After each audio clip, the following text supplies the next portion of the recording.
Hi there. Good morning. This is Dr. Bob Flower, and this is the Monday, June 15th, Master Pattern Report. Well, let's look at what sort of week we had last week. As you know, last week oil ran up and hit that $68 barrier, which we had called, and backed off. We were a little surprised at how quickly it resumed. We didn't think it was going to, as we had mentioned, we didn't think it was going to back off severely, but we thought it would just hang there for a little bit. It didn't hang there very long, and then ran to 73, which was our next resistance point, and hit that, and it's trading in that $70 to $73 area right now. If this is a consolidation, and we think it is, the next move is going to be to 77, and more than likely beyond that to 81, and we think that that'll be before the end of the summer, and that it'll pretty well hang there for a while. The only thing that's going to move the oil higher is a very weak dollar, and of course that's a very real possibility, as we'll talk about in a while. Interest rates are firming and on the upside, and this has something to do with the strength of the dollar. And we do believe, of course, that rates are going to escalate from this point on, for the most part. However, we're not quite sure of the dollar. We think that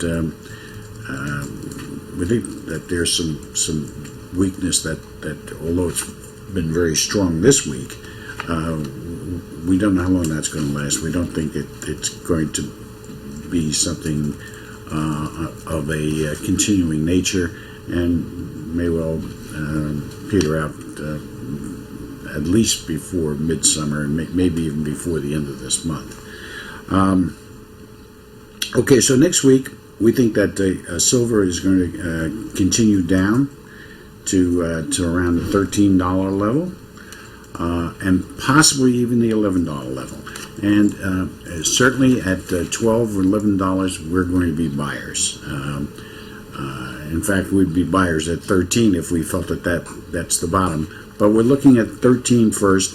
So what we may do is our own strategy, commit part of our funds, maybe 25% of our funds at the $13 level. If it breaks down to 12, maybe another 10 or 15%.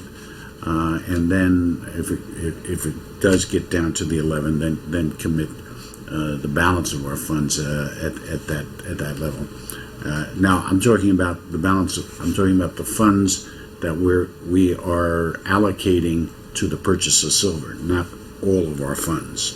Okay, so I want to make that clear. That everybody, somebody doesn't run out and hawk mama's jewelry and buy the silver and get Okay. All right. Now, I think this week we're going to see some world issues concerning trade imbalances, and issues of that type, particularly towards the middle of the week. Labor, worldwide, labor is going to be a significant factor. In fact, just this morning, while I was writing this up, I noticed that the European market, the first quarter, lost 2 million jobs. So reports that I'm getting from over there, as well as what I see on the master pattern, that things are perhaps even worse over there than they are in the United States. But we think that this is going to continue worldwide, as well as in the United States. I think that they may try to do things to keep our unemployment rate down, but I don't see that happening for a little bit here. The market itself seems to be consolidating. It's in a very narrow band. I think From what I see again on the master pattern, it looks like it's getting ready to make a run. You know, it's been up to that 8,800, 8,900 level. 9,000 is going to be very, very difficult to penetrate. There is tremendous band resistance there. Right? But I do think it will break it very soon. When it does, it's going to be like a magnet heading towards, you know, between 10 to 11,000. There's a lot of pent-up power, and this is through people's desire to generate higher prices. Believe it or not, that would magnetize it up to higher levels.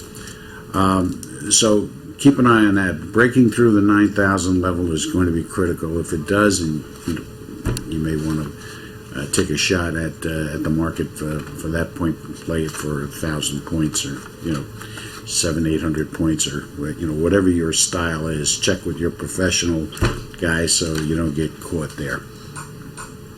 All right, a little bit of political economics.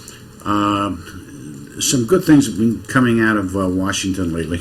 Imagine that.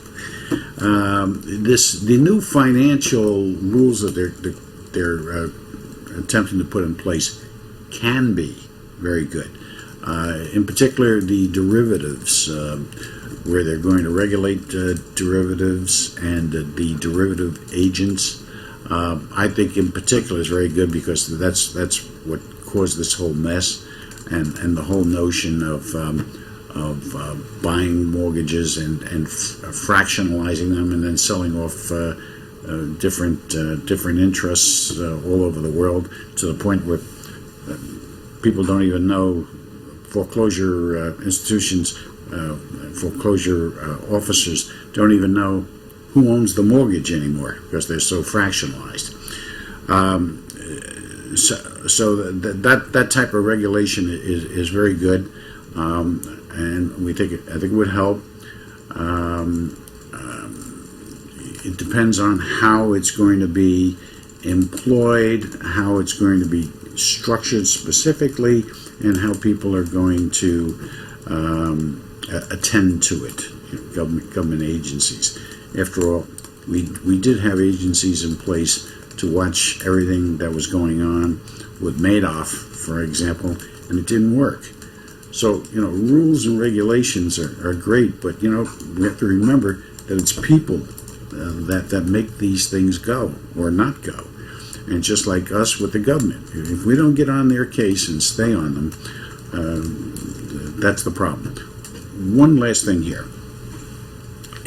There seems to be a change going on around the world as well as in the United States, and it seems to be sort of antithetic. Okay, the rest of the world seems to be making a much greater move towards capitalism, especially in Europe. We tend to be leaning more towards a socialism right now, and that's very curious. And I don't know if that's really going to happen, simply because of this. That out of the $787 billion of the TARP money, only 10% has been spent, and there's a lot of cry right now not to spend it, to cut out the pork here, to cut out a lot of these programs which are designed nothing to give the money away so that we get it out there. Well, people are beginning to realize that perhaps we don't need it. We don't need to spend that kind of money, that things can get better, that most of the fear and the issues are behind us. I don't necessarily know that they are, but I don't think that spending that kind of money is going to help. Listen, go to our blog, please, and tune in, and let's have a discussion on these various issues and some investment strategies and things of that sort. Looking forward to hearing from you. Hope you have a good week. It should be a good week. Our computer program hopefully will be up and running. We'll give you some specific dates next week. Have a great week, folks.